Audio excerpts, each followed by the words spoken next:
Hey everybody, Chris Comments once again, and today I've got a bone to pick with our president, President Biden. This guy has had the past 2 years, almost 3 years, of Texas mucking things up for the migrant situation. And he's done nothing but the usual Barack Obama, let's do a bipartisan deal. Come on, we're all in this together. Come on, let's do a bipartisan deal. Well, he's been doing that for a good while, and he's never came up with a bill or a plan or anything like that that's solid until recently, until January of this year. We're now into the first week of February, and he's got a plan and all this good stuff. Here's the thing. Republicans and a couple of Democrats don't want the deal to pass, despite the fact that a deal has been worked out, and they're coming up with all these BS excuses why it's not a plan, and that's not nothing new. Also, the thing is, there is a plan, and it can work, and it just needs to be put into effect. The opposition is saying that they don't want it for whatever reason. And I can pretty much guess the one that's going to come up triumphant in the end is we could do better, or there could be more done. And again, nothing is being brought to the table by the opposition. And this is the same old song and dance that's been going on for the past 2 years. Now, here's what I don't get. Our president has got a plan. It can be put to use. It should be already. The opposition has no valid counterpoints. They say this, they say that, yeah. But they also don't bring any solutions. Now, when you've got this going on and this so-called crisis taking effect, it's draining our money. Okay, it's draining the account. There's criminals that are around and all this good stuff. People are getting attacked.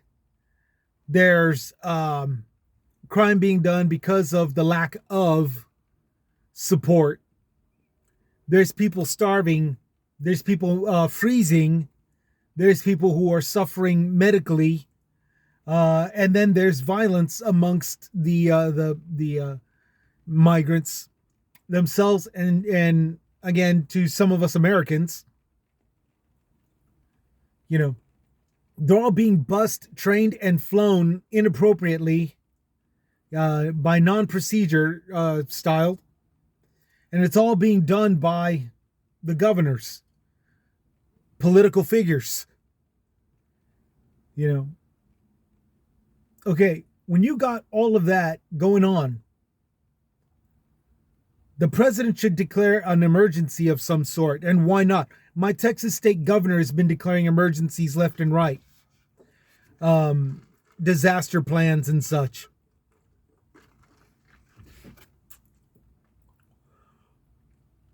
And the more and more he does this, the more and more funding he gets, and the more and more he leaves our borders a mess.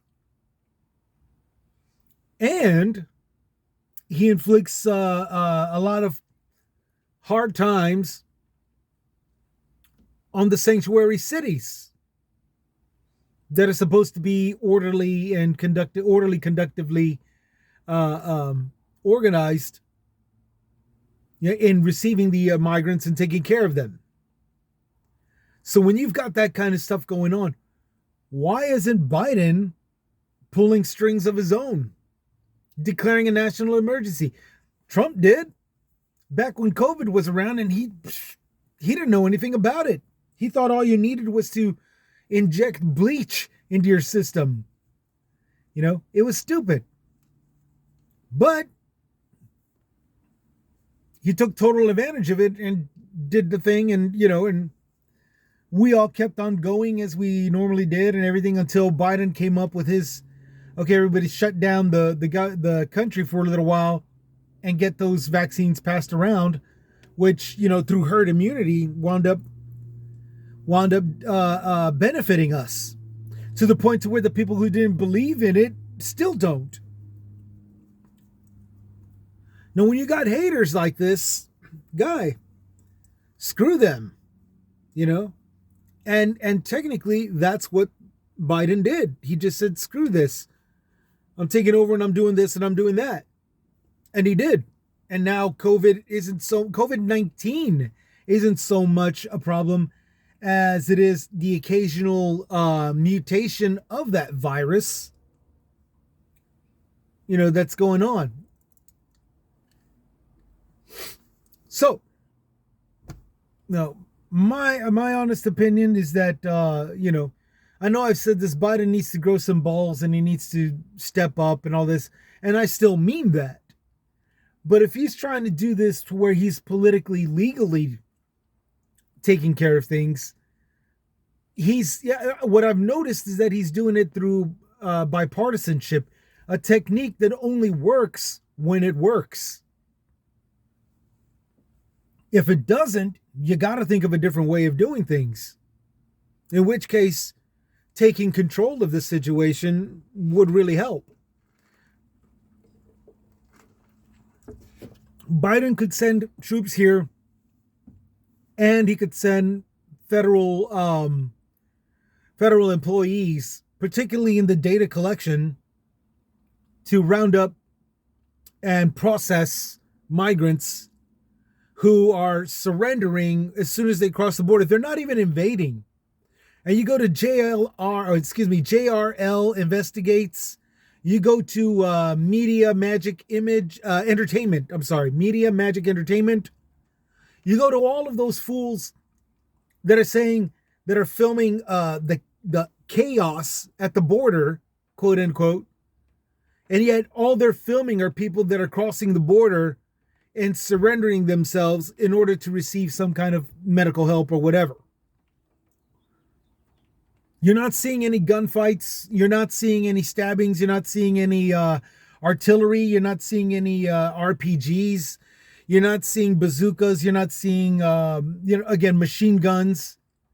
You're not seeing fire being tossed. You're not seeing Molotov cocktails being thrown.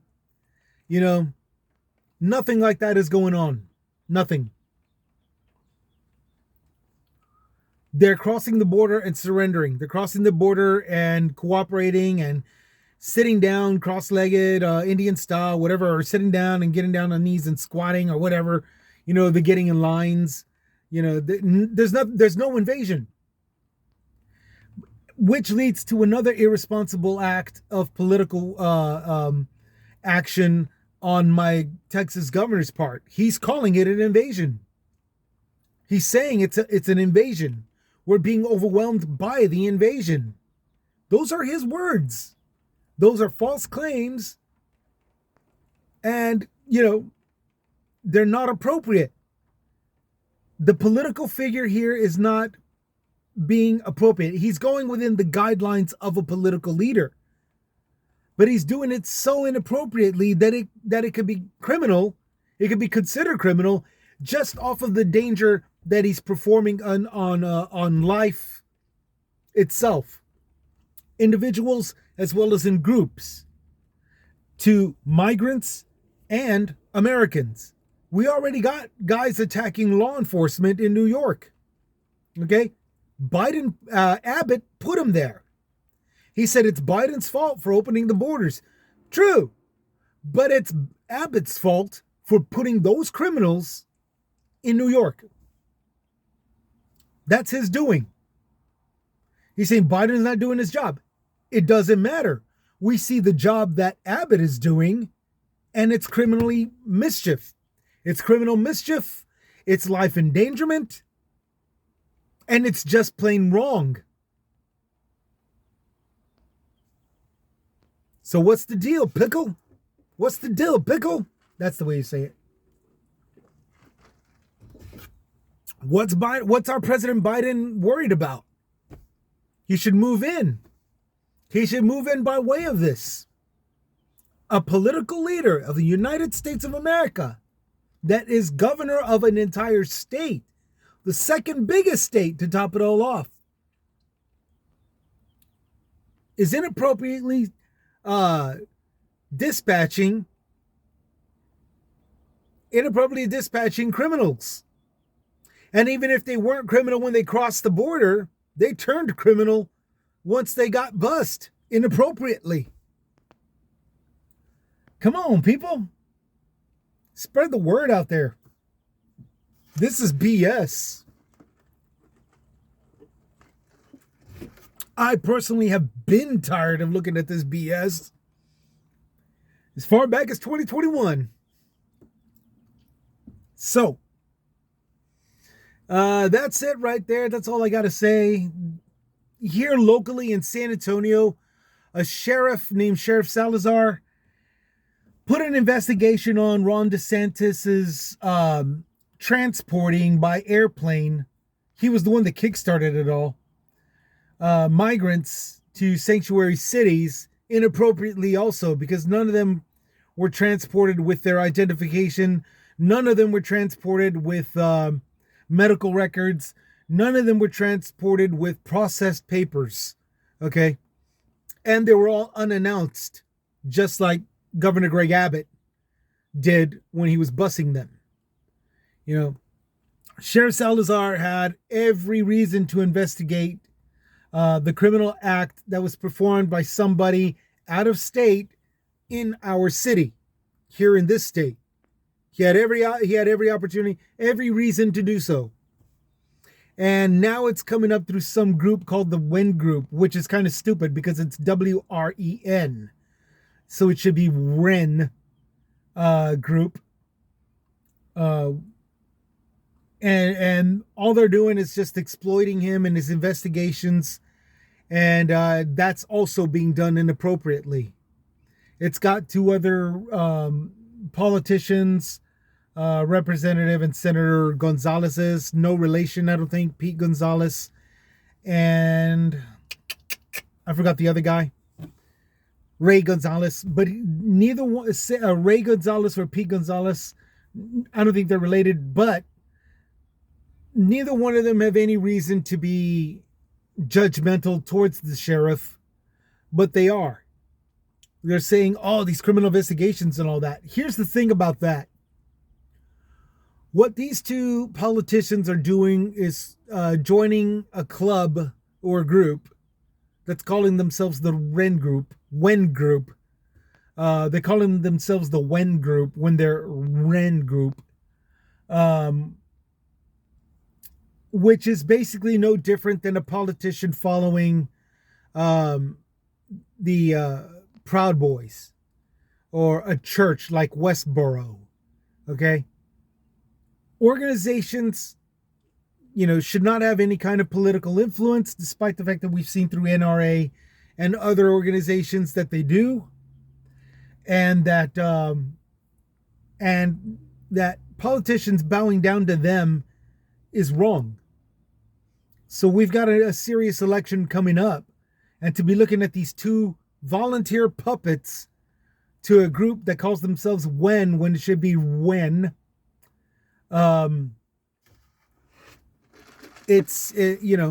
We got a serious election coming up, and looking at these two, I honestly believe we shouldn't vote for them this year. And don't get me wrong, I understand the influences of groups. The Wounded Warriors Project, which is technically across the street behind me at this job that I'm at right now. It's a delivery service job where I make use of my van. The Wounded Warriors Project is right across the street. That is a group also. And it has a real strong political influence, and that's great, because it helps the wounded warriors and veterans in need. Bowing down to all of this stuff, especially ones that concern hate, that's the problem. And I hope that we get to vote it out and straighten everything out by voting out these political figures who are bowing down to the WREN Group. The when group. Now, for those that don't understand the difference between when and when, it's the simple fact that, one is Slavic based or German based. I don't really remember which. And the other is just the American version of narrowing it down by removing the R enunciation. But yeah, you look into Slavic based religions, and yeah, there's a lot of technically it should be called Vren, because the W is the enunciation of two V's. V, so it should be called Vren group, but these here in America, it's called the Wen group. Here in Texas, we call it the Wen group, the R silent. So anyway, what are your thoughts? Give me, put some notations in the quotes. Hate comments will be deleted. So keep it cool. Just be cool. All right. Hate comments, and and it's sad too, because sometimes there's some real good information and it ends with, you're dumb or you're blind or something like that. That's a hate comment, and I'm forced to delete it. Don't put a hate comment into this. Okay, please, because I'm getting real tired of hitting the delete button, people. I want to hear some I want to read some, actual informing comments, so yeah. And please know those poor people, okay? Those poor immigrants. Okay, look, there are criminals that are migrants, no differently than there are criminals here in the U.S. So let's not categorize them as these defenseless, helpless, whatever. Acknowledge the defenseless, acknowledge the helpless, but please don't categorize every single one of those migrants that, fall into those categories, because not all of them do, okay? Let's be a little real here. That's the sole reason for this show. That's the sole reason for this show right here. Common sense on common ground thinking, okay? Everybody's going off on these, accusations. We don't need you to join in on the polar opposite, okay? That's also being deleted when you do that, when you categorize all of them as victims, okay? That's not the case. This is a show of realism, okay? Common sense on common ground. You gotta be real with this, okay? Thank you so much for your time. Y'all take care. Take it easy. This is Chris. Chris's Comments. Signing out.